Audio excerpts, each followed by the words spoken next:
Identify the correct set of statements. बताना है कि स्टेटमेंट्स का कुछ जो सेट्स बना रखे हैं, ठीक है, बहुत सारी स्टेटमेंट्स को एक साथ जोड़ करके एक सेट बना रखा है, तो उसमें से कौन सा जो है करेक्ट स्टेटमेंट है, ठीक है। तो इसमें से चूज करना है करेक्ट आंसर्स कौन सा है। देखो सेट्स बना रखे हैं ना, ए बी डी सी ई ई, इसके बी एंड सी, ये सेट बना रखा है। तो स्टेटमेंट्स क्या क्या है वो देखते हैं हम पहले। स्टेटमेंट ए कहता है कि the leaflets are modified into pointed horn thorns in citrus and bougainvillea. कि लीफलेट्स जो है वो मॉडिफाइड हो जाता है, मॉडिफाइड होता है, किस में मॉडिफाइड होता है वो, पॉइंटेड यानी नुकीला और सख्त हार्ड, और थॉर्न्स में मतलब कांटे की तरह, इस तरीके से मॉडिफाई हो जाता है। किस में होता है, सिट्रस में और बोगनविला में। तो इन दोनों में देखोगे आप, सिट्रस और बोगनविला में पॉइंटेड हार्न थॉर्न्स तो होता है, बट वो लीफलेट का मॉडिफिकेशन तो नहीं होता है। तो ये स्टेटमेंट जो है वो गलत हो गया। तब मॉडिफिकेशन होता किसका है, तो मॉडिफिकेशन होता है ये ऑक्सिलरी बर्ड का। किसका होता है, ऑक्सिलरी बर्ड। और ऑक्सिलरी बर्ड किसकी होती है, स्टेम की। तो स्टेम की ऑक्सिलरी जो बर्ड होती है वही मॉडिफाइड होकर के आगे चल करके जो है पॉइंटेड हार्ट थॉर्न्स बन जाती है। तो यहाँ पे लीफलेट लिखा हुआ था इसलिए स्टेटमेंट हो गया गलत। बी है, बी कहता है auxiliary bird form slender and spirally coiled tendrils in cucumber and pumpkin. भाई जो खीरा है और जो पंपकिन है, कद्दू, उसमें एक सिलेंडर पतला, ठीक है, स्पाइरली कॉइल्ड टेंड्रिल्स होती है जो कि बनती है ऑक्सिलरी बर्ड से।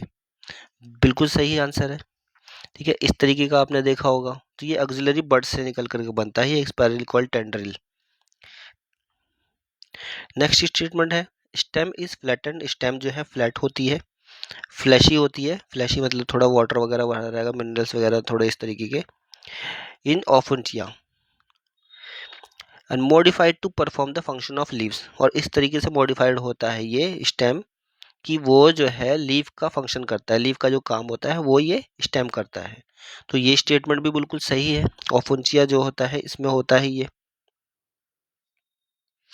फिर नेक्स्ट है rhizophora. Rhizophora show vertical upward growing roots. उसकी जो रूट है वो ऊपर की तरफ जाती है, ठीक है, और बाहर निकल जाती है, ठीक है, बाहर निकल जाती है, एटमॉस्फेयर में आ जाती है ताकि वो रेस्पिरेशन कर सके, ठीक है, ऑक्सीजन को ले सके। तो ये स्टेटमेंट भी बिल्कुल सही है, ऊपर की तरफ ग्रो करती है उसकी रूट और ताकि ऑक्सीजन का रेस्पिरेशन कर सके। फिर ई सब एयरली ग्रोइंग स्टेम। सब एयरली मतलब कि थोड़ा बहुत एयर में, थोड़ा बहुत लैंड के आसपास जो है स्टेम ग्रो करती है। जैसे कि आपने देखा होगा घास में होता है और स्ट्रॉबेरी में होता है।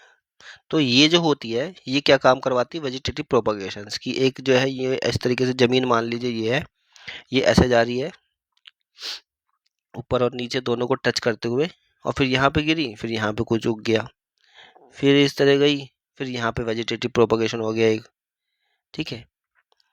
तो ये वाला स्टेटमेंट भी हमारा राइट हो गया।